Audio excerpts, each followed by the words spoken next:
Hæ frú Kristín, séu nýja kjólinn minn. Ég á miklu fallegri kjól. Þjónn sættu kjólinn minn. Þokkalega kjól. Heimski þjónn, þú ættir að segja að hann væri þvottavél. Hvað er í gangi hérna fyrir aftan okkur? Þetta er leiklistarnámskeið og dansnámskeið. Þetta er sérst listasmiðja á vegum Menningarstofu Fjarðabyggðar og þau eru hérna í vikunámskeiði. Og þetta er samvinnuverkefni, segirðu? Já, þetta er sérst samvinnuverkefni listkennsludeildar Listaháskóla Íslands og Menningarstofu Fjarðabyggðar. Og þetta eru 4 smiðjur, leiklistar- og danssmiðja á Reyðarfirði og Neskaupstað og svo voru myndlistarsmiðjur á Fáskrúðsfirði og Eskifirði. Þannig að þetta er dreift í rauninni alla Fjarðabyggð. Og fyrir hvaða aldur er þetta? Þetta er 3. til 7. bekkur. En svo reyndar var líka myndlistarsmiðja fyrir vinnuskólan í Fjarðabyggð. Og ert þú ein með þennan hóp eða hvernig er það? Nei, það eru hérna 2 aðstoðarkennarar, Dagbjört og Rósa, þær eru í vinnuskólanum í Fjarðabyggð og þær fá bara að vinna sem aðstoðarkennarar núna þessa viku sem er líka bara mjög flott svona samvinna og það er bara, já. Þannig að þetta er vel bakkað upp af Fjarðabyggð í rauninni? Já, þetta er mjög vel skipulagt og mjög vel staðið að þessu og líka gaman og dýrmætt fyrir listkennsludeildina að senda fólk austur. Ég náttúrulega reyndar að austan, þannig að það er svona lág við að ég tæki þátt í þessu.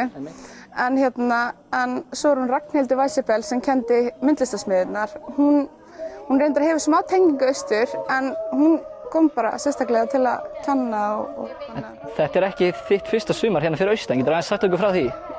Mér líður eins og ég sé mjög gömul þegar ég sé frá því að þetta sé 11. sumarið sem ég er hérna að kenna. En jú, ég byrjaði að koma með námskeið fyrir 11 árum. Það var fyrst bara dansnámskeið þegar þá var ég í dansnámi og svo fór ég í Listaháskólann á Sviðsöfundabraut sem er meira svona leiklistarnám og þá byrjaði ég að kenna mér í leiklist og núna er ég komin í master í listkennslu þannig að Og ertu að finna þig vel að vinna með börnum og ungmennum? Já, þetta er geggjað sko. Þetta er geggjað og ég fæ ekki ógeð, þetta verður bara skemmtilegra og einhvern veginn bara heldur mér ungri og ég veit ekki, já. Og mikil sköpunarkraftur í gangi hjá þig? Rosalegu sköpunarkraftur. Ég sko, þessi námskeið sem ég er að kenna núna eru mjög svona skapandi og þau fá smá grunn í leiklist og dansi en ég legg upp með bara að þau séu bara að opna sig og skapa, þú veist, að þeirra svona fyrstu kynni við leiklist og dans sé ekki bara svona er þetta, svona má gera, svona má ekki gera. Svona tónlist passa við listdans og svona ekki. Já, þetta er spennandi dæmi og gaman að sjá hversu frjálsar hendur ungmennin hafa í sköpun sinni. Það var þannig undir þeim komið að semja dansa og leikrit en þó allt undir góðri og styrkri handleiðslu Emilíu. Í lok námskeiðsins var síðan uppskeruhátíð þar sem að þáttakendum gafst tækifæri til að sýna öðrum verk sín. En hvernig er ferlið í þessu námskeiði? Er hoppa beint út í djúpulegina og byrja að semja 1, 2 og 3? En ég leiði þau gegnum svona prógram. Það sem að við fyrir svona rólega stað. Fyrst eru þau að kynnast og svona kannski náðu sér þenginni og svo fyrir við svona meir. Og svo, já, bara blómstrar eitthvað geggjað. Þannig að þetta eru framtíðar listamenn margir hverjir? Já, algjörlega. Og það er, já, þetta er bara mjög dýrmætt líka fyrir þau því að þau eru líka að rækta bara svona allt aðra hluti heldur en þau eru að rækta kannski í svona venjulegu skólastarfi. Þú veist, eins og hjá mér eru þau að rækta að vera stór og taka mikið pláss og tala hátt og vera hvatvís, bara láta vaða, bara hvað sem vera ekkert, þú veist, bara ekkert búin að pæla í hvað þau gera, bara láta vaða.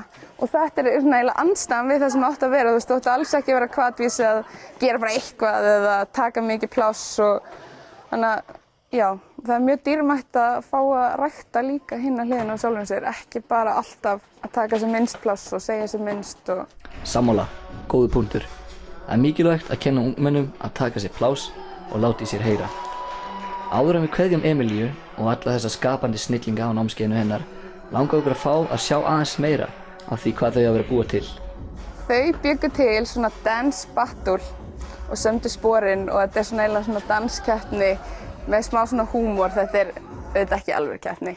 En já, ég var sem sagt búin að semja svona dans sem ég ætlaði að kenna þeim og þau sögðu mér að hann var leiðilegur.